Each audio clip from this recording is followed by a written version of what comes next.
हिमाचल में लगातार दूसरे दिन 100 से ज़्यादा केस, कुल मामले 3150। हिमाचल प्रदेश में लगातार दूसरे दिन कोरोना वायरस के 100 से ज़्यादा केस आए हैं। संक्रमितों का आंकड़ा लगातार बढ़ता जा रहा है। शुक्रवार को प्रदेश में 103 नए मामले आए हैं। सोलन में 36, चंबा में 13, कांगड़ा में 12, सिरमौर में 15, बिलासपुर में 4, ऊना में 8, कुल्लू में 6, मंडी 1 और शिमला में 5 नए मरीज आए हैं। सिरमौर जिले में 15 मामले आए हैं। ऊर्जा मंत्री सुखराम चौधरी का अटेंडेंट भी पॉजिटिव निकला है। वहीं पच्छाद की विधायक रीना कश्यप का पीएसओ भी पॉजिटिव पाया गया है। हालांकि विधायक और परिवार के अन्य सदस्यों की रिपोर्ट नेगेटिव आई है। सोलन जिले में 11, परवाणु 3, बीबीएन 18 और नालागढ़ में 2 केस रिपोर्ट हुए हैं।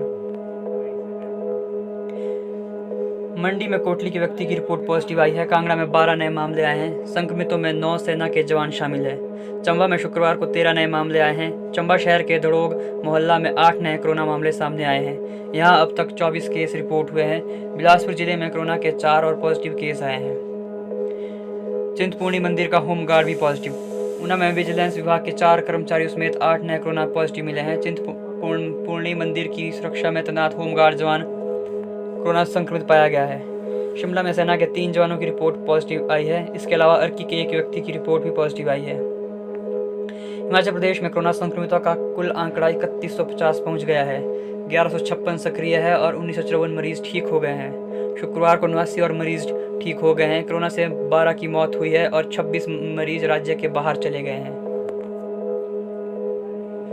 गरीब बच्चों को ऑनलाइन पढ़ाई के लिए मिलेगा स्मार्टफोन। मंत्री के गृह जिले से होगा शुरुआत।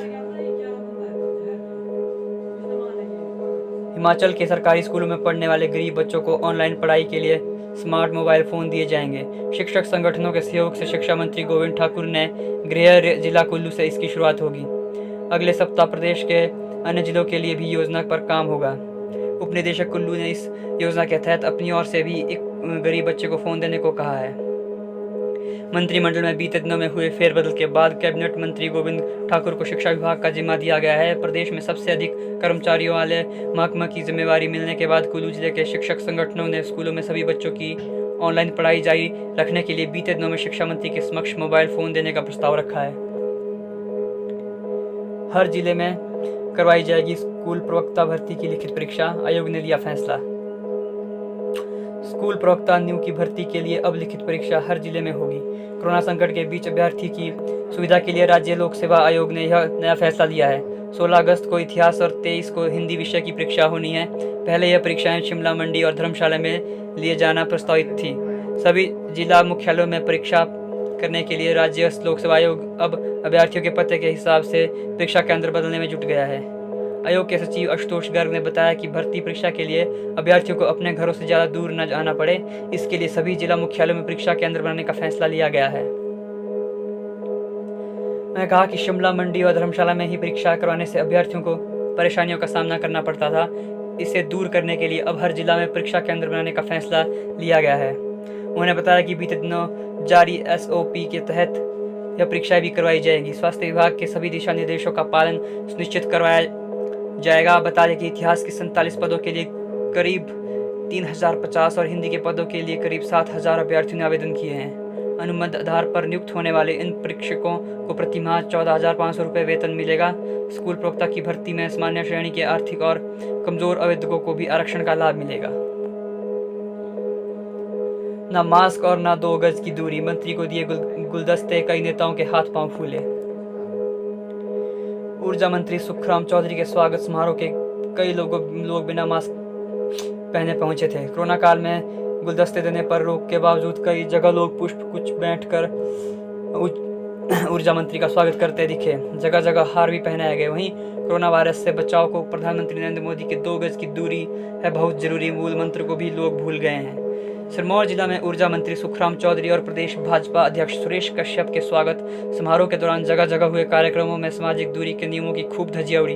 मंत्री के संक्रमित होने के बाद विपक्ष को घेराबंदी का मौका मिल गया है। कांग्रेस ने भाजपा पर सामाजिक दूरी के नियम तोड़ने के आरोप लगाए हैं। सोलन में फिर कोरोना का कहर, 35 नए केस। शिमला व बिलासपुर में भी आए मामले। प्रदेश के सोलन जिले में एक बार फिर कोरोना कहर हुआ है।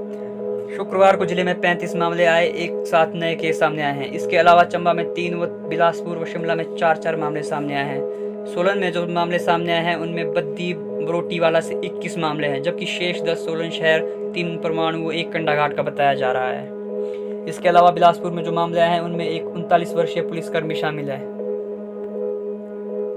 भारी बारिश से स्कूल भवन क्षतिग्रस्त, प्रदेश भर में 48 सड़कें बंद। हिमाचल में कमजोर चल रहे मानसून के बीच शुक्रवार को मंडी जिले के कुछ क्षेत्रों में भारी बारिश हुई। जिले में एक स्कूल भूस्खलन होने से क्षतिग्रस्त हो गया है। शुक्रवार को हिमाचल में 48 सड़कें बंद रही। राजधानी शिमला में दिन भर हल्की बारिश का दौर जारी रहा है। धर्मशाला, सोलन, कांगड़ा, डलहौजी और मनाली में भी बादल बरसे। रोहतांग समेत ऊंची चोटियों पर लगातार तीसरे दिन भी बर्फबारी हुई है। हैवान बना पिता 6 साल की बच्ची से कई दिनों तक किया दुष्कर्म। शिमला के रामपुर उपमंडल में रिश्तों को तार तार कर देने वाला एक मामला सामने आया है। यहाँ एक पिता अपनी 6 साल की बेटी को कई दिनों से हवस का शिकार बना रहा था। मासूम बच्ची अपने पिता के साथ रहती है, जबकि उसकी मां विवाद की वजह से अपने मायके में है। पुलिस ने इस मामले में केस दर्ज कर लिया है और आरोपित को पकड़ने के लिए एक दल को भेजा है। फिलहाल आरोपी फरार है और पुलिस उसकी तलाश कर रही है। पुलिस का दावा है कि इस मामले में आरोपित को जल्द ही गिरफ्तार कर लिया जाएगा। इंसानियत को शर्मसार कर देने वाली यह घटना झाकड़ी थाना क्षेत्र के तहत आने वाले एक गांव की है। पुलिस को गुप्त सूत्रों से मासूम के साथ हो रही हैवानियत की जानकारी मिली थी।